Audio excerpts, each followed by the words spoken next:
Herzlich willkommen, liebe Zuseher, hier auf meinem Kanal. Ich freue mich sehr, dass Sie da sind. Es ist sehr wahrscheinlich, dass es in diesem Video heute etwas knackiger wird. Sie werden keine Bildbeispiele sehen, dafür hören Sie mich etwas mehr meckern als sonst. Man könnte auch sagen, dieser Beitrag lässt die Ur-DNA des Kanals Dog Special aufleuchten, weil ich Klartext sprechen werde. Schauen Sie, ich kann mit meiner Einstellung selbstverständlich nicht jedem gefallen. Das ist unmöglich und das möchte ich auch gar nicht. Ich möchte den Richtigen gefallen und ich möchte die Richtigen mit meinem Kanal erreichen. Das ist mir wichtig. Ich weiß schon, manche Videos von mir sind so gestaltet, dass ich kurz darauf 5 regelmäßige Zuseher verliere, weil sie mit meinen Aussagen nicht zurechtkommen. Das kommt vor. Im selben Zeitraum gewinne ich aufgrund dieses Videos aber oft 15 neue Zuseher dazu, eben weil sie sich mit meinen Aussagen arrangieren können. Verstehen Sie, was ich meine? Genau auf diese Weise trennt sich dann auf meinem Kanal zusehertechnisch langsam, aber sicher die Spreu vom Weizen. Und schlussendlich bleiben nur Konsumenten von Dog Special über, mit welchen ich mich kynologisch am engsten verbunden fühle. Und das ist ein Erfolg für mich. Ist verständlich, oder? Meine Videos dienen ja nicht zum Belehren. Jemanden zu belehren steht mir nicht zu. In dieser Position befinde ich mich nicht und das möchte ich auch gar nicht. Meine Videos dienen zur Anregung. Das ist ein riesiger Unterschied. Das ist meiner Meinung nach weit eleganter und genauso auch realistischer, als würden Sie einem Hundemeister des Universums zusehen, der Sie von A bis Z belehrt, Ihnen erklärt, wie etwas zu funktionieren hat, weil sein Weg und seine Einstellung die wahre Erkenntnis darstellen. Ich sage Ihnen was. Wir wissen ja, die Wahrheit, die liegt immer im Sinne des Betrachters. Und je nach persönlicher Lebensanschauung werden Sie diese Wahrheit auch in Ihrer Welt der Kynologie finden. Das ist eine klare Sache. So ist das ja bei mir auch ebenfalls klar. Meine kynologische Wahrheit ist eventuell völlig konträr zu Ihrer. Aber genauso wie Sie habe auch ich das Recht dazu, meine Einstellung zu vertreten. Und genau das werde ich in dem heutigen Video tun. Also, bis gleich.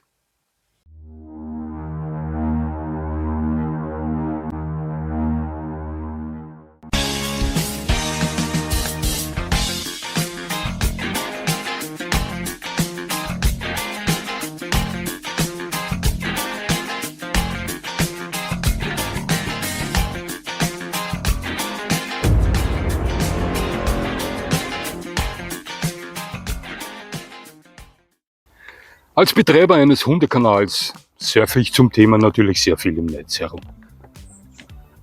Das erkennt der Algorithmus natürlich und wenn ich dann auf Facebook einsteige, pflastert mich genau dieser mit Beiträgen von Gruppen oder Einzelpersonen, welche das Thema Hund behandeln, zu. Ich habe bei solch offiziellen Beiträgen noch niemals via Kommentar beeinflusst. Ich möchte das nicht. Bei Dingen, die mir sehr gut gefallen, ließ ich schon mal ein Like da. Ja, andererseits habe ich bei Beiträgen, die ich persönlich als Blödsinn einstufe, noch niemals negativ bewertet. Also ein Dislike dagelassen. In diesem Fall wische ich solch einen Beitrag in meinem Kopf meistens einfach nur beiseite. Ja klar, da gibt es einige Dinge, bei welchen ich mir oft an den Kopf greife. Weil bei diesen Beiträgen, die häufig von unerfahrenen Hundebesitzern gehuldigt werden, wie man in der Kommentarspalte klar erkennen kann. Genau diese Leute, die diese Beiträge huldigen, welche eigentlich starke Unterstützung bräuchten, vom Vortragenden in diesen Videos auf verrückte und teilweise schwachsinnige Fährte gelockt werden. Anders kann ich das nicht sagen. Ja. Da sehe ich zum Beispiel Einzelpersonen, die mit 20 großen Hunden unterwegs sind. Der Laie erkennt in diesen Videos einen menschlichen Hundemagier, vor welchem man ehrfürchtig auf die Knie gehen muss. Ja. Der echte Hundekenner analysiert diese Videos auf andere Art und Weise, schüttelt den Kopf und denkt sich, Schande auf die Häupter derer, die ihren Hund dort in Obhut geben. Doch ausschlaggebend für mein heutiges Video war ein Beitrag, in welchem einem Terrier von einem Hundetrainer vor den Augen seiner Besitzerin versucht wurde beizubringen, wie er sich im Alltag zu benehmen hat. Liebe Zuseher, Sie können sich ja gar nicht vorstellen, was dieser Typ mit diesem schönen Terrier in diesem Video veranstaltet hat. Ja, unglaublich. Der durfte nichts. Der durfte absolut gar nichts. Glauben Sie mir. Der durfte während dieser Prozedur weder links noch rechts schauen. Der durfte mit der Nase nicht am Boden runter. Der durfte nicht die geringste Energie entwickeln, wenn ein Hund entgegenkam. Der wurde versucht, zum lebenden Toten geformt zu werden. Ich frage Sie, was stimmt mit der heutigen Gesellschaft nicht? Wurden die alle vom Zug gestreift oder? Wissen Sie, wie viele Videos monatlich ich sehe, in welchen versucht wird, Hunden alles zu nehmen, was sie ausmacht, was ihnen Spaß macht, nur damit sie ins Weltbild diverser Menschen passen, ins Weltbild, welches für diese Menschen aus Friede, Freude, Eierkuchen besteht, wo Pöbeln, Raufen, Jagen, Bellen oder Bandit sein nicht existieren darf. Was ist los mit Ihnen? Wo ist Ihr Problem, frage ich Sie. Das meine ich ernst. Weshalb muss heute alles wehr- und zahnlos sein? Ist nicht so? Na, dann sehen Sie sich mal um. Wie viele Familien erziehen ihre Buben heute zu Ministranten, zu Jungs, die später mal selbst in großer Überzahl zu feige sind, Zivilcourage zu zeigen, selbst wenn diese, um ein Leben zu retten, notwendig wäre. Lüge ich? Ist es das, was Sie wollen? Das ist Ihr Ziel? Nun, genau das machen Sie auch mit Hunden. Hunde sind natürlich geborene Banditen und besonders Terrier sind das. Wissen Sie, was ein Terrier bei mir dürfte? Oh weh, ich werde es Ihnen sagen und dann können Sie gleich eine Runde empört sein. Ein Terrier, der dürfte bei mir pöbeln, wenn er den anderen Hund nicht leiden kann. Weil es Terrier nun mal in ihren Genen verankert ist oder wurde, Ihre Meinung zu sagen. Würde mein Terrier in einen Kampf verwickelt werden, weil ihn ein anderer Hund attackiert, dann würde ich ihn danach loben, weil er sich gewehrt hat. Sind Sie jetzt empört? Na, ich nicht. Und wenn daraus Kampfeslust entsteht, dann kann ich damit leben, weil ich ihn ja sowieso sichere, bevor ich einen anderen fremden Hund begegne. Ganz einfach. Schauen Sie, Terrier wurden ausnahmslos alle für die wilde Abteilung erschaffen.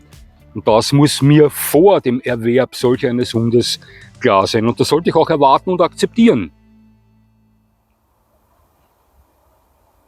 Wenn er zum Budeln neigen würde, zum Mäuselöcher ausgraben neigen würde, dann dürfte er das bei mir in Gegenden, wo es nichts ausmacht. Es ist ein Terrier, das gehört zu ihm, klare Sache für mich. Im eigenen Garten darf er es nicht. Ihm diesen Unterschied klar zu machen, ist aber das allerkleinste Problem. Zeigt er starke Neigung, wild nachzugehen. Elektrisiert es ihm, wenn Hasen vor ihm aufspringen und flüchten. Dann lasse ich ihm den Nervenkitzel. Allerdings hindere ich ihm durch eine lange Leine daran, das Wild tatsächlich reißen zu können. Aber ich drehe ihm seinen Trieb nicht ab. Der Zuseher, das ist ein 100%iger Jagdhund. Fängt und tötet eine Maus. Freue ich mich zwar nicht darüber, aber ich komme ihm nicht negativ. Deswegen. Es ist seine Natur, völlig normal für ihn. Und wenn ich zu spät komme und er die Maus frisst, dann muss ich ihn danach zur Sicherheit entwurmen. Klare Sache. Ja. Wenn er zu Hause laut meldet, dann lobe ich ihn. Tiere sind fantastische, natürliche Wächter. Weshalb soll ich diesen Trieb abstellen, wenn er nicht extrem Überhand nimmt? Bei mir dürfte ein Terrier sein. Ein 100%iger Bandit, der trotzdem sehr genau wissen würde, wo die Grenzen sind und dass er mir zu folgen hat. Und jeder, der jetzt behauptet, diese beiden Dinge passen nicht zusammen, nämlich ein Hund, der sein natürliches Feuer ausleben kann und trotzdem verlässlichen Gehorsam zeigt. Wenn Sie behaupten, das passt nicht zusammen, ja, dann haben Sie noch zu wenig Erfahrung in der Kynologie und das behaupte ich, weil es so ist. Ja. Wissen Sie, manche Ansichten und Einstellungen teile ich zwar nicht, aber ich kann sie verstehen. Ja. Manche verstehe ich allerdings von Grund auf nicht.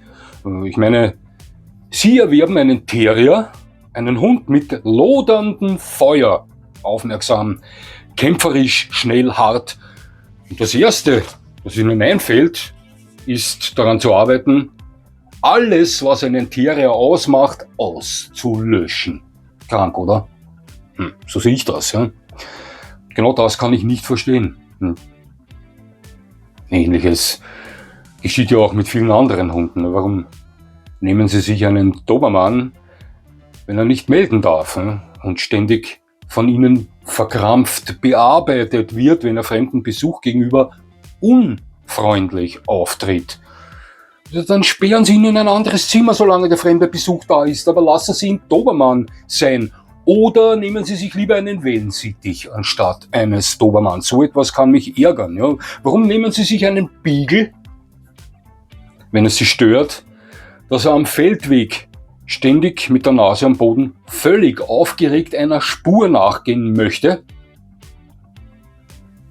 und Sie deswegen kynologische Hilfe in Anspruch nehmen, um dem Beagle den Jagdtrieb abzugewöhnen? Das ist gestört, meiner Meinung nach. Ja. Das ist alles völlig verrückt, in meinen Augen. Und so geht das weiter. Der Riesenschnauzer, der beim kleinsten Anzeichen von rassetypischer Härte zum Besuch einer psychologisch wirkenden Klangschalentherapie verurteilt wird, oder der sowieso eher der sanfteren Kategorie angehörige Golden Retriever Rüde, der, um auf Nummer sicher zu gehen, im Alter von 6 Monaten kastriert wird, um später auch wirklich nicht die kleinste Spur toxischer Männlichkeit zu zeigen. Ich habe das schon gesehen und nicht erst einmal und noch vieles andere von diesen traurigen Geschichten, die Sie da zu hören bekommen von mir. Ich meine, schauen Sie. Passen Sie auf.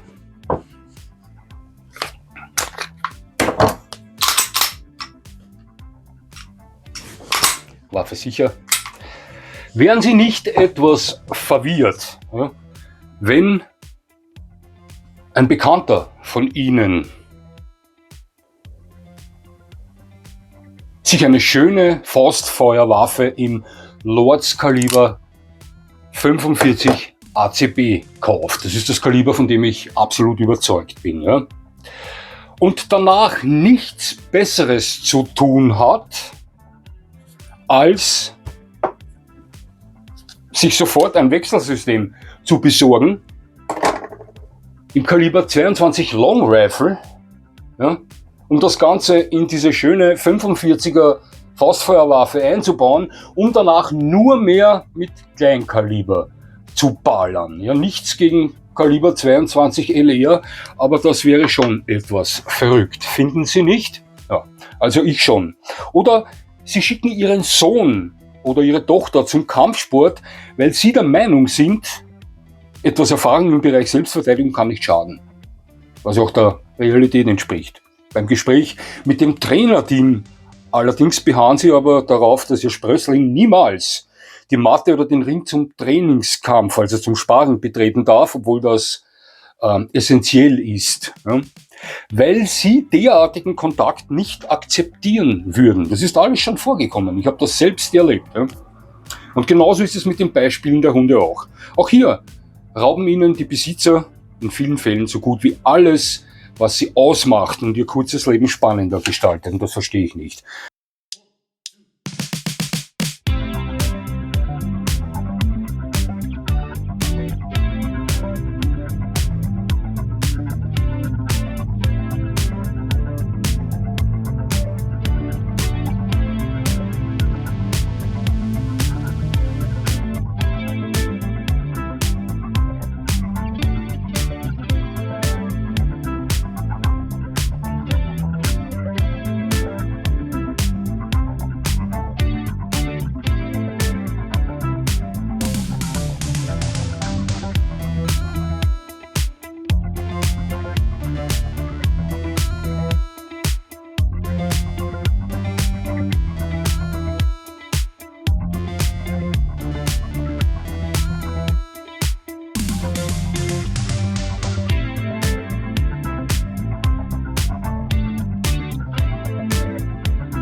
Ich glaube, das reicht für heute.